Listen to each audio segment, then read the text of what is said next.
Hey guys, I'm back in the kitchen. A few weeks ago, I made some chocolate chip cookies, and I wanted to make something else again. And I chose roasted potato wedges. I love making these roasted potato wedges. I make them a lot. Um, they're from. I didn't actually create the recipe. They're from this cooking basics book by Moran Illustrated, which I featured this when I made the cookies because this is where the potato wedges recipe is in, and I'm gonna make them for you today. So let's get started. So here's all the ingredients, and I'll point them out. But obviously, you'll need potatoes, and you want to use four of them. I'm sure you can make as many as you want, but the way I make it from this book, I use four. And I'm sure you can use any type of potato you want, but they recommend russet or Yukon potatoes. And I always like using russet potatoes. And there's a lot of herbs and spices you'll need too, so I'm going to show you those right now. You'll need 2 teaspoons of garlic powder, 1 teaspoon of paprika, a teaspoon of mustard, a teaspoon of salt, a quarter teaspoon of pepper, half a teaspoon of any like green herb like rosemary or thyme, but this is oregano, a quarter teaspoon of sugar, a fourth a cup of water, and olive oil. You'll also need 2 mixing bowls, a large one and a small one, parchment paper, a baking sheet, tongs, salad tongs, and a whisk. Alright, so let's get started. I forgot to say I'll also need a knife and a cutting board. So first, just slice the potatoes, and here's how you're going to do it. So first, you cut it in half lengthwise, lay them flat, then cut it into fourths, and then you'll want to cut each of these fourths halfway one more. So you want to get 8 slices from one potato, and there'll be different lengths and things like that. So because the potatoes are different sizes, and you're not really cutting them evenly. But just as long as you get 8 different slices, and then just drop the slices right into your large mixing bowl. So you do that for the remaining 3 potatoes, and then you just put them in your large mixing bowl and, set them aside. Now you're going to mix together all the dry ingredients, like the herbs and the spices, into your small mixing bowl. So that's the garlic powder, paprika, dry mustard, salt, pepper, the oregano, but you can also use rosemary, thyme, anything, maybe parsley or something, and the sugar. So you just whisk that together until it's like a brown sandy color, and it smells good too, because I love using all these spices, and yeah, it smells really good. Alright, take all your potatoes, pour water over them,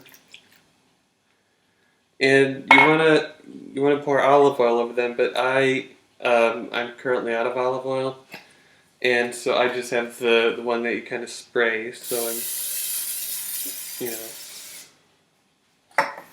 just using that, and then you want to sprinkle your seasoning mixture all over the potatoes, and you can use your hands or or something like that, but I'm using salad tongs because I don't want to use my hands. And then you just toss them together to mix everything around, like you're making a salad or something like that. Okay, once your potatoes are prepared, then you put them on a baking sheet and cover them with parchment paper. And then you just line them up.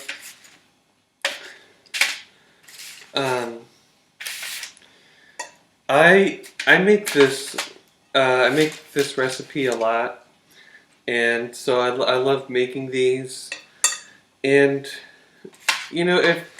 if they're they don't necessarily have to be like this. You can make them however you want. You can like maybe deep fry them or something like that. Um, but I'm doing it this way because I like how I just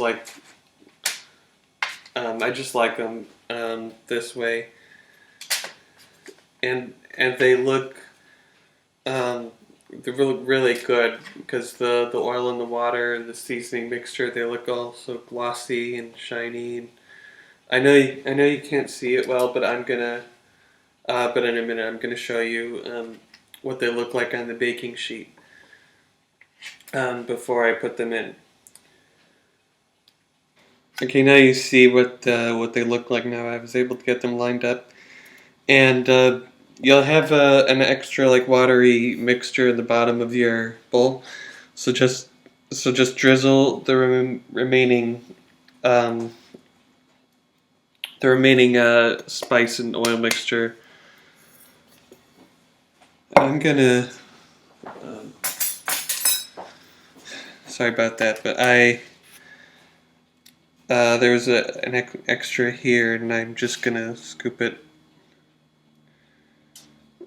Um, and then the oven should be preheated by now, so these are gonna go in.